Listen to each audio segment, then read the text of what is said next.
Pemirsa, batas akhir penghentian siaran televisi terestrial analog tetap pada 2 November 2022. Hal itu dipastikan Kementerian Komunikasi dan Informatika menanggapi putusan hak uji material atau judicial review dari Mahkamah Agung.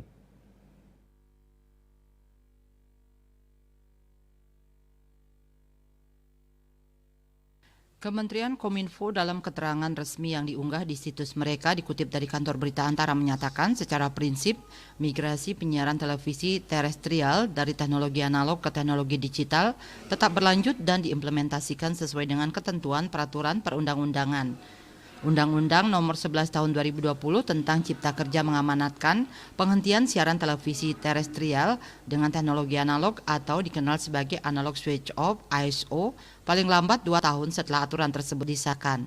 Berdasarkan rujukan undang-undang tersebut, analog switch off paling lambat pada 2 November 2022. Mahkamah Agung pada 2 Agustus lalu mengabulkan hak uji material Peraturan Pemerintah Nomor 46 Tahun 2021 tentang pos telekomunikasi dan penyiaran yang diajukan oleh Lombok Nuansa Televisi Lombok TV.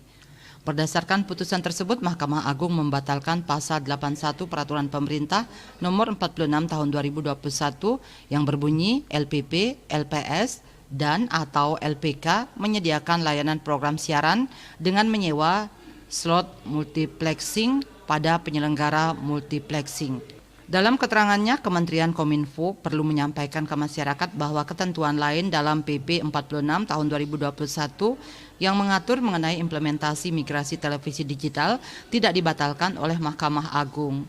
Kominfo menyatakan belum menerima salinan putusan Mahkamah Agung terhadap uji material Peraturan Pemerintah Nomor 46 Tahun 2021 tentang pos telekomunikasi dan penyiaran hingga tanggal 10 Agustus.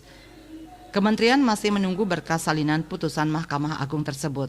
Hingga saat ini Kominfo masih mengkaji berdasarkan informasi dari pemberitaan. Kajian komprehensif baru dapat dilakukan setelah diterimanya salinan putusan, termasuk langkah-langkah yang harus dilakukan oleh Kementerian Kominfo sebagai dampak dari putusan MA tersebut. Pemerintah secara bertahap menghentikan siaran televisi terestrial analog di berbagai wilayah di Indonesia. Bali Post melaporkan.